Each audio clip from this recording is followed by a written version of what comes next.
Ang programang ito ay rated SPG. Striktong patnubay at gabay ng magulang ang kailangan. Maaaring may masiselang tema, lengguwahe, karahasan, sexual, horror o droga na hindi angkop sa mga bata.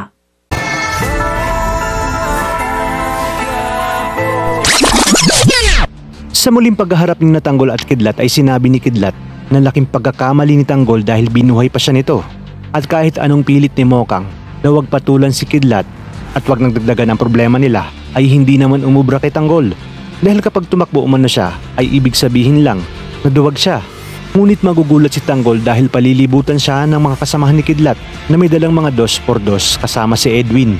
Sinabi ni Kidlat kay Edwin na sila na ang bahala kay Tanggol at sila na nga ang gaganti sa atrasong ginawa nito sa kapatid ni Edwin.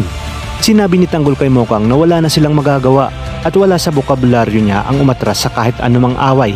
At dahil wala siyang baril ay inilabas ni Tanggol ang kanyang lanseta bilang pandepensa kung kahit maging si Mokang ay mapapalaban na rin. Dito na magsisimula ang bakbakan ni Mokang at Tanggol laban sa mga batang tondo. At dahil marami ang mga batang tondo ay hindi na rin makakapalag si Tanggol matapos hawakan ang magkabila niyang kamay ng mga ito. Habang si Mokang naman ay hawak-hawak ng kanyang kapatid na si Edwin at wala na ring nagawa kundi sumigaw habang pinapanood na pinagtutulungan na pagbubugbugin si Tanggol kasabay ng walang humpay na sipa, tadyak at suntok na natamo ni Tanggol. Sinabi ni Kidlat na ipakita umano ni Tanggol ang tigas niya dahil sisiguraduhin niyang pagsisimbahin niya si Tanggol sa Quiapo na may bulak sa ilong. Ngunit tadhana na nga kaya talaga ang gumagawa ng paraan dahil hindi na maiiwasan at mapipigilan ang pagkikita ng mag-amang Ramon at Tanggol.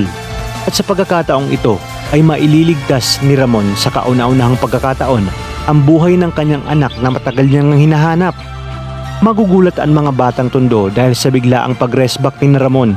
Sasabihin ni Teba na dehado sila dahil madami at kargado ang mga kasamahan ni Ramon kung kaya't kailangan nilang tumakas. At dahil sa ginawa nila kay Tanggol ay hindi naman makakapayag si Ramon na basta-basta na lang silang makatakas. Kung kaya't dito ipaparanas ni Ramon ang galit at paghihiganti ng isang ama sa pipitsuging si Kidlat. Kaya naman mga kapamilya, kapit lang dahil marami pa tayong dapat abangan.